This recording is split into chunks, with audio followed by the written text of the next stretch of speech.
The prairie lay stretched beneath a brooding western sky where streaks of rust-colored clouds drifted slowly like resigned spirits waiting for fate to speak its final judgment. Heat shimmered above the earth and wind twisted dry weeds into brittle knots that snapped under the boots of those who walked with anxious hearts. In the settlement of Willow Crossing, tension clung to every doorway and every rail of the wooden porches because the settlers knew they were perched on a fragile thread that separated uneasy peace from wildfire war.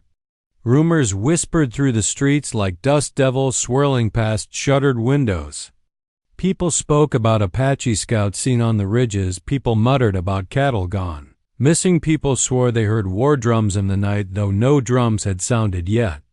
Fear did not need a sound to grow. Fear needed only a seed, and that seed had been planted months earlier when a group of young settlers mistook two Apache hunters for raiders and fired before speaking.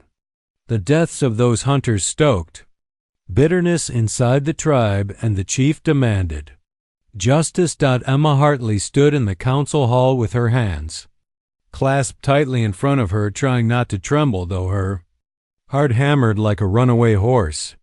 She was 20 and strong from years of frontier work, yet nothing in her quiet life had prepared her for the burden she was being forced to shoulder. Her father had died of fever last winter, and without his voice the council now treated her like a leaf to be blown wherever the winds of politics decided. She felt their eyes pressing on her like responsibilities she never asked for. When the Apache chief proposed a bond of peace through marriage, the settlers pretended to discuss it with fairness, but Emma knew they did not truly debate anything. They simply searched for a girl who had no father to defend her, no brothers to argue for her, and no standing to refuse. Their gazes drifted toward her as naturally as the wind bends grass.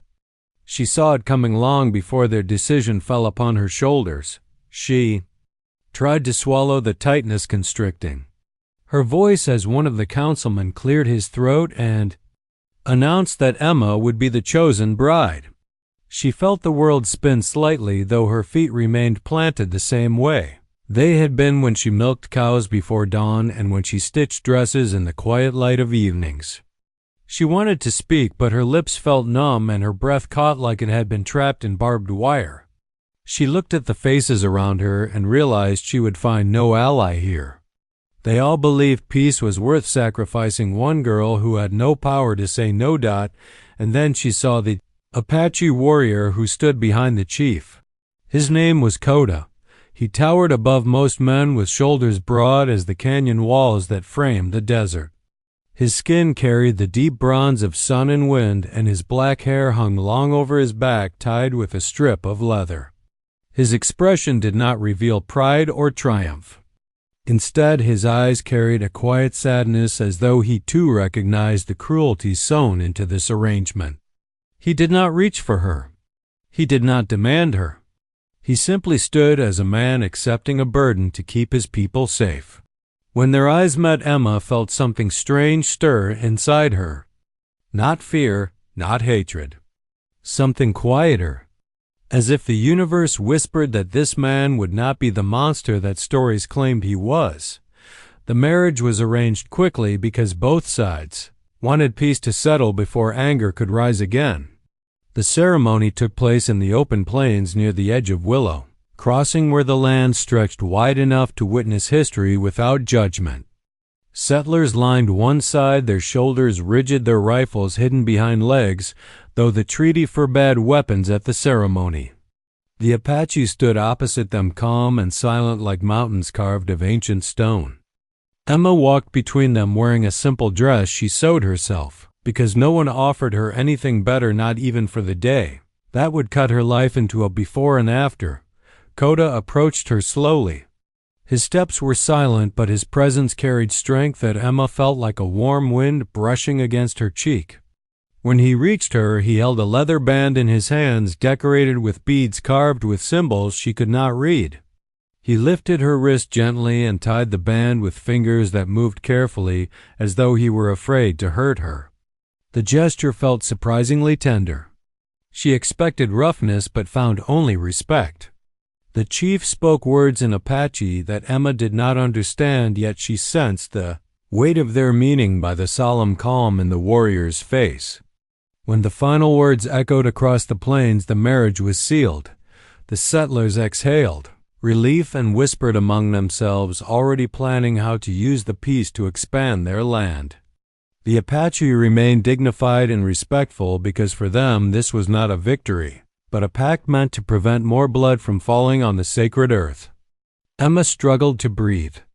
She felt tears sting her eyes, though she refused to let them fall in front of two entire worlds watching. She stared at the horizon because she knew she would not return to Willow Crossing as a free woman. Her life was now tied to a people she had been taught to fear since childhood and bound to a man she did not know.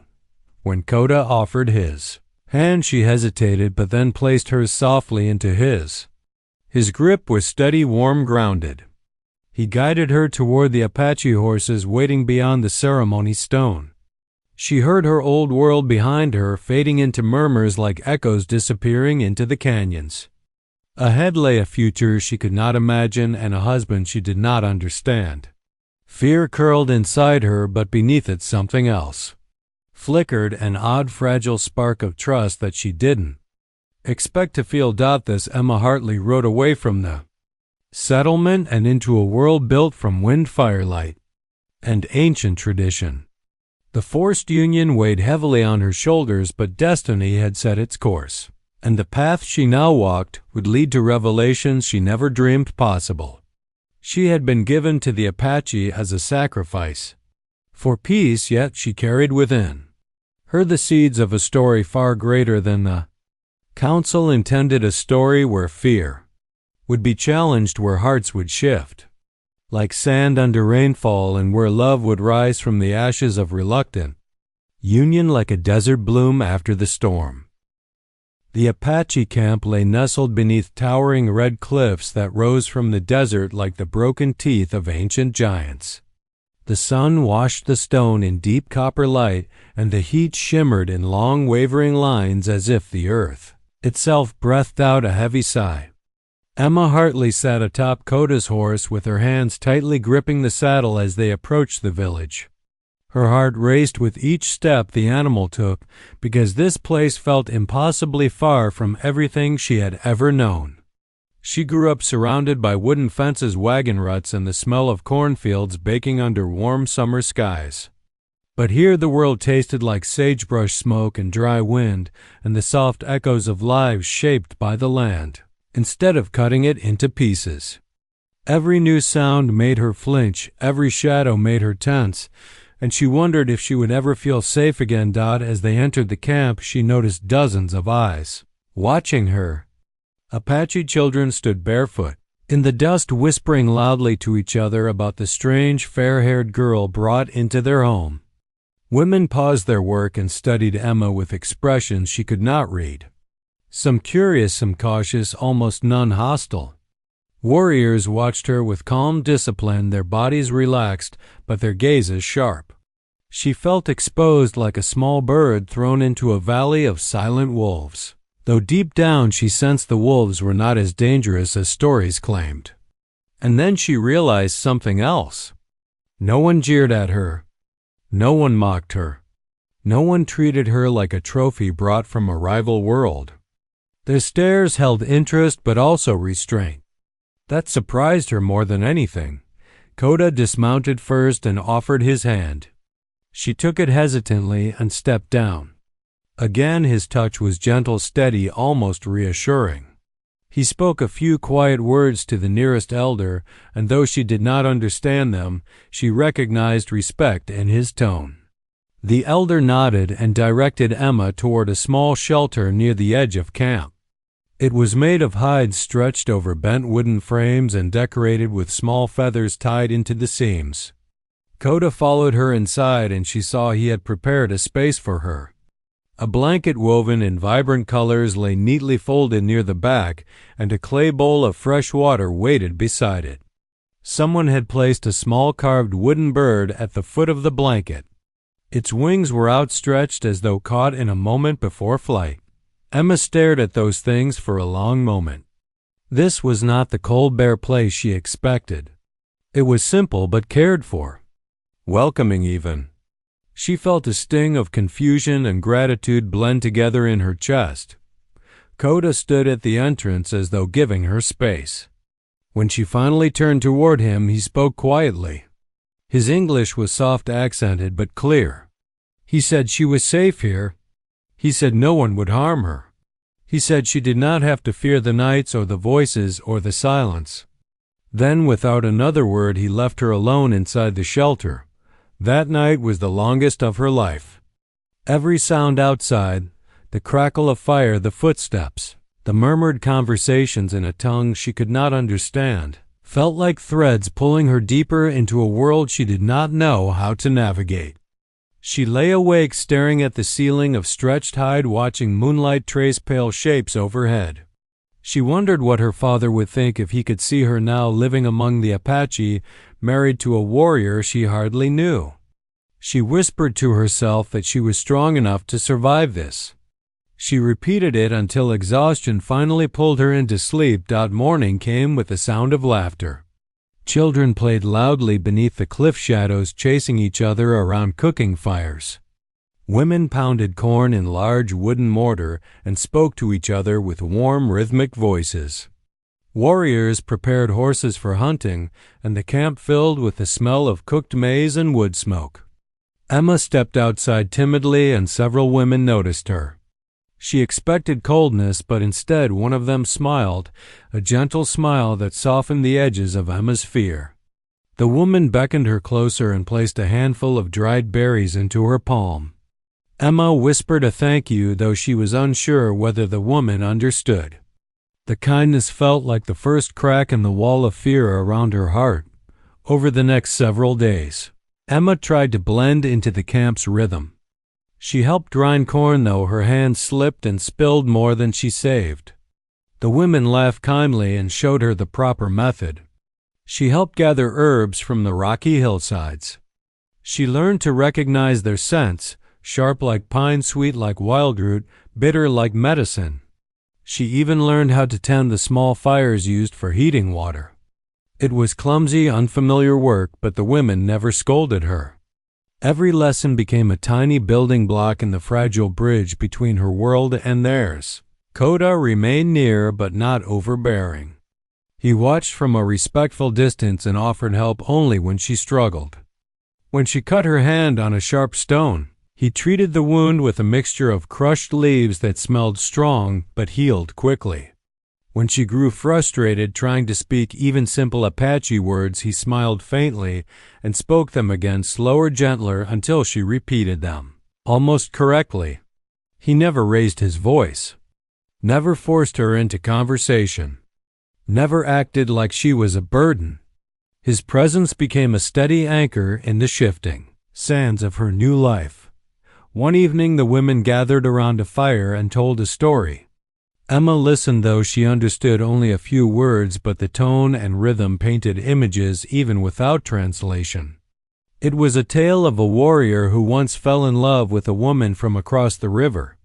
Their love united two groups that had feuded for generations. The women laughed softly, nodded approvingly, and glanced occasionally toward Emma as though the story carried a message meant for her ears. When she returned to her shelter, she found a small bracelet lying beside her blanket. It was carved bone-shaped with care and etched with symbols she had seen earlier on the warrior's dagger. She realized instantly that Coda had made it. Her breath caught. Her heart warmed. She picked it up and let her fingers trace the smooth edges. No one had given her something made by hand since her father carved her a wooden horse when she was a child. Something about that memory intertwined with the bracelet and wrapped gently around her heart. That night she slept more peacefully. In the days that followed, she began to feel something unfamiliar but welcome, a sense of belonging. The Apache did not treat her like an outsider forever hovering at the edges. They brought her into their tasks, into their stories, into their silence. She learned that silence in the Apache world was not emptiness. It was peace. It was thought. It was respect. and she found herself growing comfortable inside it. Coda spoke more often with her. Not much, but enough. He taught her how to track small animals by the faint prints they left in the dust, how to sense changes in the wind, how to find water hidden beneath rocks. His words were steady, his patience unwavering. She discovered that he carried his own grief, his brother lost to settler bullets years ago. Yet he did not let hatred shape him. He lived with honor, not bitterness. That realization softened something inside Emma each time she looked at him. And slowly she began to understand that although she had been forced into this union, she was not trapped in cruelty or coldness. She had stepped into a world full of firelight storytelling, ancient wisdom, and quiet, gentle strength. World where Coda existed not as a captor, but as a guardian of peace between two worlds. And perhaps one day something even deeper. The desert morning rose with a pale gold glow spreading across the cliffs like a slow, awakening sigh from the earth. Emma stepped from the shelter and felt the cool breeze touch her cheeks as if welcoming her into the day. Over the weeks she had lived among the Apache, she had learned to sense the rhythm of the land in ways she never imagined possible back in Willow Crossing. The settlers measured time by bells and chores and church gatherings. Here time flowed with the sun, the wind, the crackle of fire, and the movements of horses. It was quieter but deeper, and Emma found herself slowly breathing in tune with it. The camp was already alive. Children ran laughing in circles, leaving swirls of dust behind them. Women tended fires and ground maize with steady hands. Warriors prepared for a short hunt, speaking to each other in low, calm tones. Emma spotted Coda by the horses, checking their hooves and tightening their straps. His movements were smooth and deliberate, as though his body knew the land, the wind, and the animals more intimately than she could ever understand. Yet being near him no longer frightened her. Instead, she felt something warm settle in her chest each time she saw him. A gentle, steady warmth that surprised her more with every passing day. Coda turned and noticed her. For a moment neither spoke. He simply nodded, a small gesture full of quiet acknowledgement. Somehow that simple gesture carried more weight than any words spoken by men in fancy coats back in the settlement. His eyes were calm, dark, steady, like deep river pools untouched by storms. He motioned for her to come closer. That morning he took Emma with him to gather wild herbs near a rocky ridge. He explained their uses in soft, patient English, sometimes adding a word in Apache. She repeated the Apache words as best she could, and each time her tongue stumbled he smiled, not a mocking smile, but a warm, gentle curve of his lips that felt like sunlight cutting through morning haze. She realized that she now wanted him to smile more often. His smiles made the world around her open like wild desert flowers after a rare rain. As they walked, she learned more about him. He told her that he had grown up climbing these cliffs, chasing wild goats and racing other boys through the canyon paths. That he had trained under his father and uncle to become a warrior. That he loved the quiet hours before dawn when the world fell asleep and the spirits listened. And he told her, without bitterness or anger, about his younger brother who died years ago in a skirmish caused by settlers who thought the Apache had taken cattle. The pain lived quietly behind his eyes, but it did not control him. That strength humbled her. For the first time, Emma felt ashamed of the stories settlers told about the Apache, stories of savagery, cruelty, and wildness. Those stories were lies shaped by fear. Coda was proof of that. He was steady, thoughtful, disciplined, and gentle in ways that made her heart ache unexpectedly. Around midday the sky shifted. Dark clouds rolled in and thunder grumbled low like an old giant stirring in his sleep. The wind grew sharp and cold. Emma looked upward nervously as lightning cracked across the horizon. Coda placed a reassuring hand on her arm and guided her toward a shallow cave in the ridge. They reached it just as the storm broke open. Rain fell in sheets like silver curtains. Thunder boomed close enough to shake the stones beneath their feet. Emma pressed back against the cave wall, trembling despite herself. Storms in Willow Crossing were mild compared to the fierce convulsions of the desert sky. Lightning flashed and she gasped. Koda turned toward her and placed both hands gently on her shoulders. His touch was steady, warm grounding. He told her she was safe and that storms passed quickly in these lands. She searched his face and saw no fear, only calm strength. Thunder rumbled once more and another flash lit the cave. She flinched automatically, and without thinking she stepped closer, pressing her forehead lightly against his chest. At first she felt a jolt of embarrassment. But Koda did not pull away. He simply wrapped one arm around her shoulders, holding her gently as the storm screamed outside. She could feel his heartbeat, strong, steady, unwavering. The warmth of him seeped into her palms, into her breath, into the tight coil of tension inside her chest. She didn't know how long they stood like that, but it felt like the longest, safest moment she had known since leaving her old life behind. When the storm finally passed, the air smelled sweet and new. Koda stepped back slowly, giving her space without a single word about her fear. Emma felt her cheeks warm, but she also felt something shift inside her. A barrier she had built around her heart from the moment the forced marriage began seemed to soften, melt, dissolve. She no longer looked at Koda with suspicion. She looked at him with gratitude and something, warmer something she wasn't ready to name but felt growing with every breath. They walked back to camp without speaking. Words were not needed. Silence had become the bridge between them. That night the camp celebrated the passing storm. The air was cool, the fires crackled brightly, and music made from drums and wooden flutes drifted into the sky. Emma sat beside Koda near the fire, but not touching him. She watched him speak with his fellow warriors and group of elders. They respected him. They trusted him. He carried himself with a quiet authority she had never noticed before. When he returned to sit beside her, she felt her pulse quicken slightly.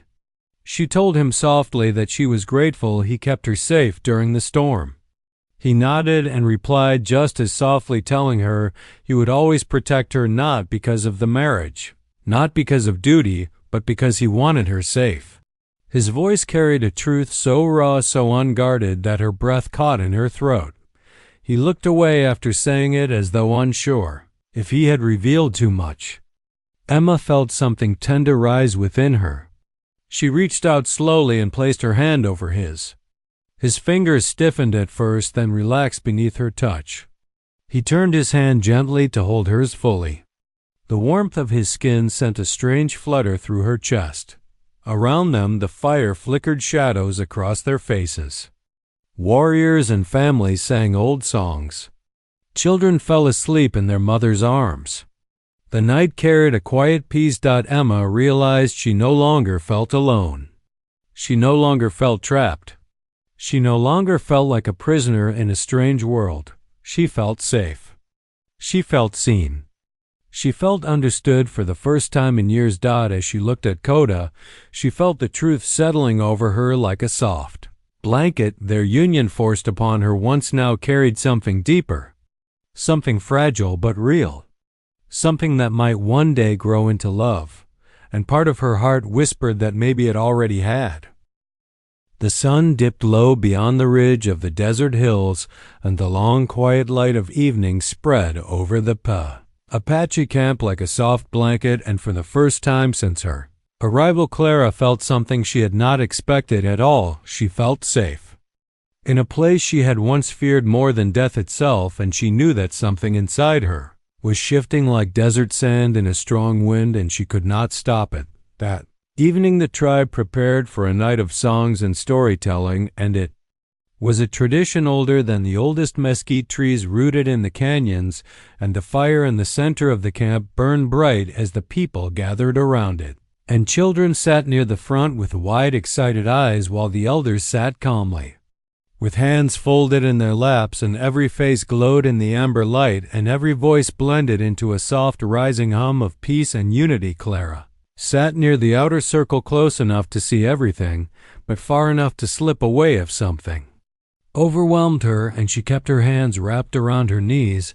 And even though the evening Air was cool, she could feel heat rising on her cheeks because she sensed him near long before she saw him, moved from the shadows with that calm natural stride of his, and he wore no war paint and no weapons, and the firelight gave his face a warm, even glow, and there was nothing threatening about him and nothing harsh, and Clara felt a pull she could not name, and when he sat beside her, without a word she felt her heart thump like a startled rabbit trapped in high grass. For a long silent moment they simply listened to the soft, steady drumbeat rising from the circle, and the rhythm rolled across the camp like a heartbeat older than any nation.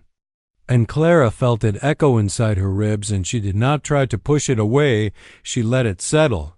Then Aden leaned slightly closer, and his voice was low, gentle, steady, like warm water trickling over river stones, and he said, "Tonight the stories are for those who must hear what the spirits whisper, Clara," and she felt the weight of his words, even though she did not understand them fully, and she turned her face toward him and asked quietly, "And what did the spirits say?" Aden looked at her with an expression that was neither solemn nor playful, but something balanced between strength and tenderness, and he answered, "They say that peace can only be made where trust is born, and trust can only be born where truth is spoken, and tonight truth must be spoken." Between us, Clara felt her breath catch in her chest, and she looked back toward the fire because she did not know what truth he meant, but her heart already guessed, and she felt herself trembling. Elders began the first story, a tale of two rivers that fought for years against one another until they discovered that flowing together made them stronger than flowing apart, and as the story unfolded, Clara realized it was not just a tale for children, it was a lesson for her and for Aden and for everyone who lived in a land torn by fear and old wounds, and she listened without blinking as the words wove together the idea of unity through understanding, not submission and not loss, simply understanding. When the story ended, Aden turned to her again, and he spoke with a softness she had never heard in any man's voice before, and he said, "Clara, on the night we met, I believed you would hate me until the day the sun burned out, and I did not let myself imagine anything else, but now I see things I never expected to see in your eyes, and I need to know what is in your heart." Clara felt her throat tighten, and she tried to speak, but no words came out at first because she had spent so many days pretending she felt nothing at all. But now the truth weighed heavy inside her, and there was no place left to hide it. She whispered, "I was afraid of you, Aden, more afraid than I have ever been in my life, but not because you were cruel, not because you harmed me or threatened me. I was afraid because I felt something I did not understand, something new, something strong, and I was afraid it would swallow me whole." Aden did not move or interrupt. He simply waited with patient, unwavering eyes, and Clara drew a shaky breath and continued, "I thought you were my enemy because that is what I had been taught my whole life, and I never questioned it until I met you and saw that your people bleed and cry and hope the same as mine, and now I don't know where to stand because everything I knew is falling apart inside me." Aden's voice remained steady as he said, "Clara, sometimes things must fall apart so that something truer can rise from the pieces, and you do not have to know where to stand tonight. You only have to know that you are not standing alone." The fire crackled, and the stars above shone brighter as if listening, and the night air seemed to stretch around them in a protective circle, and Clara felt her heart lurch as Aden slowly reached out and took her hand, and his touch was warm, solid, honest, and she did not pull away this time because something inside her had shifted completely, like a gate swinging open after years of rust. Drumbeat softened as another story began, this one about a brave woman who walked into a strange village with nothing but fear in her heart and left with a new life because she learned to trust someone she once believed was her enemy, and Thaviz her enemy. Clara listened to the story with tears building behind her eyes because every word felt like it had been carved for her confusion, for her hope, for her longing that she had been too frightened to name. When the story ended, Clara finally let the tears fall, and Aden gently brushed one from her cheek with the edge of his thumb, and the touch was so tender she felt the walls inside her crumble completely, and she whispered, "I do not know where this leads, Aden, but I want to know. I want to understand what this feeling is." Aden leaned closer, and his forehead touched hers. In a gesture as old as the tribe itself, a gesture of trust and promise and connection, and he whispered, "Clara, this feeling is the beginning of something that can change everything if we let it, and I will walk as slowly as you need, and I will wait. As long as you wish, because love cannot be forced, it must grow like spring water rising from the earth, and I believe it is rising now." Clara felt warmth spread through her chest like firelight reaching into every shadow of her fear, and she squeezed his hand back for the first time without hesitation and whispered, "Then let it rise, Aden, let it rise around." Then the fire crackled and the drums beat softly and the stars glittered like silent witnesses to a night when two hearts that had once belonged to rival worlds finally stepped into the same light, and Clara understood that nothing would ever be the same again, and she no longer wanted it to be. The walls between them had fallen, and in their place, something new, something fragile, yet fiercely alive began to grow, and Clara felt hope take root in her heart. Stronger than fear, stronger than memory, stronger than the past, and she knew that this night was the turning point, the night when everything inside her changed, the night the walls came down and love began. The first pale light of dawn spilled over the desert like a soft river of gold, and Clara stepped out of the lodge with a steady breath because something inside her felt new, clear calm, as though the rising sun had reached into her chest and lit a small flame of certainty that she had never known before, and she lifted her gaze toward the horizon and let the warm morning air settle over her skin.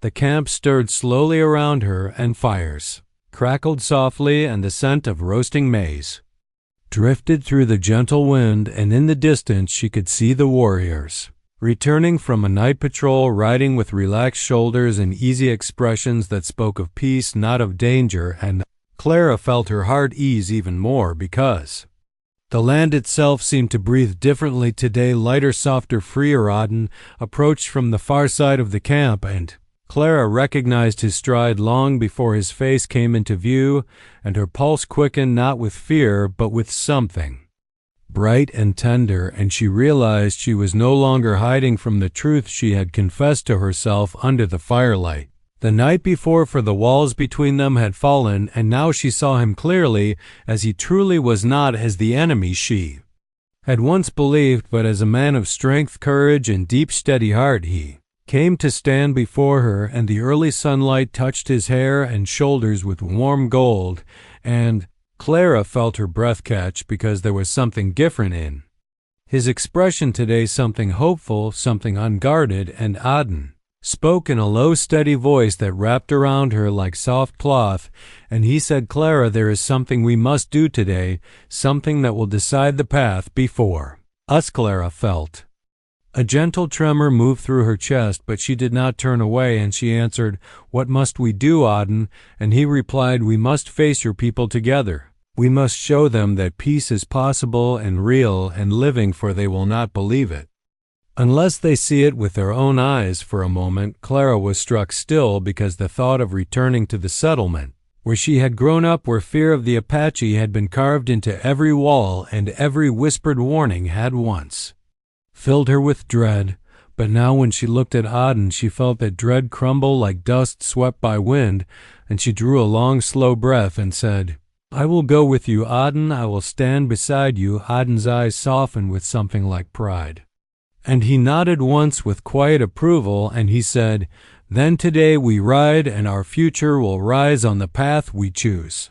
Tribe gathered to see them off, and Clara felt warmth bloom in her chest as the women offered her small tokens to carry on the journey, tiny woven patterns of protection or strength, each crafted with care and meaning. And the children waved with bright morning smiles, and Clara realized that she was no longer an outsider in this place. She belonged in some quiet, deep way she had not yet put into words. Aden lifted her onto his horse and climbed up behind her, and the steady strength of his arms grounded her as they began the long ride across the open stretch of desert, and the land rolled wide before them in Endless waves of earth and stone colored red and gold beneath the rising sun, and Clara felt a sense of purpose grow inside her like a river gaining strength as it neared its destination. Rode for hours in calm silence broken only by the wind.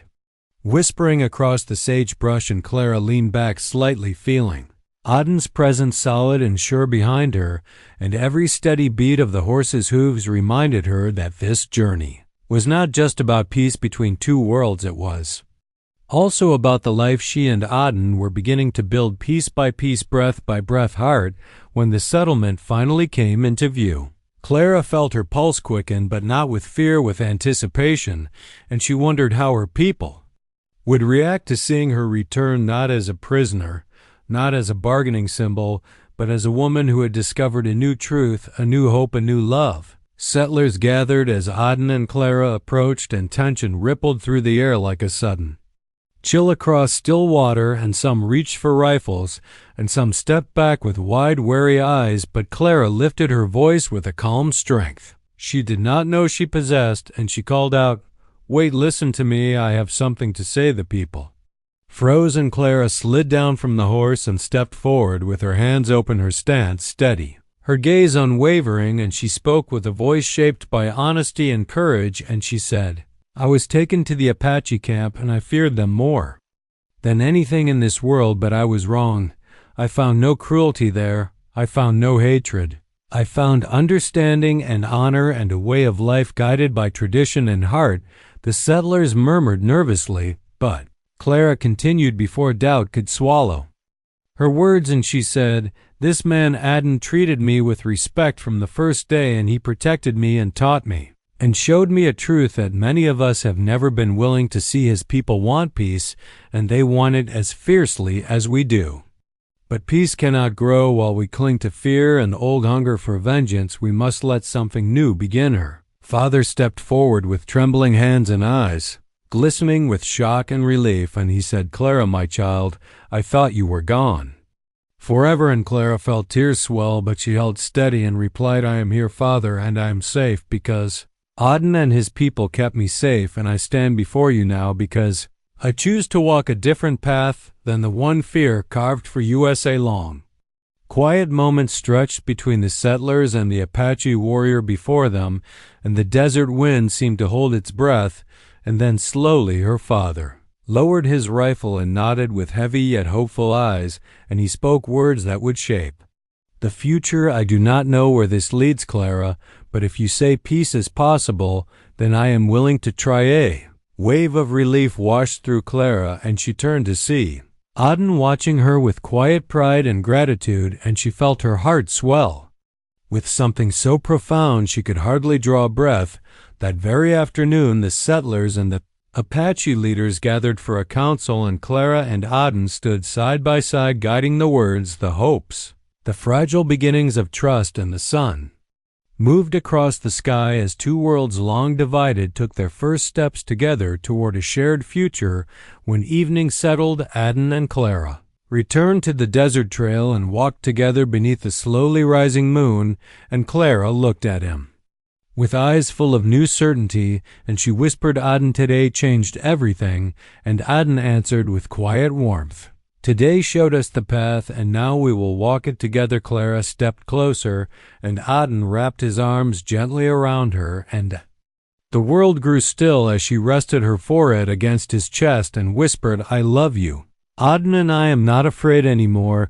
And Aden held her with steady tenderness and replied, "Clara, you have my heart for all my days and all my nights." The moon climbed higher above them, bathing the land in silver light, and Clara felt that the world had opened wide before her, full of promise, full of hope, full of new beginnings, and she knew that the love they had found in the most unlikely place would shape not only their lives, but the peace rising between their people. And in that quiet, moonlit moment, Clara understood that the journey that had begun in fear had ended in love, and that love would lead them into every dawn that followed with courage, with unity, with a heart finally free.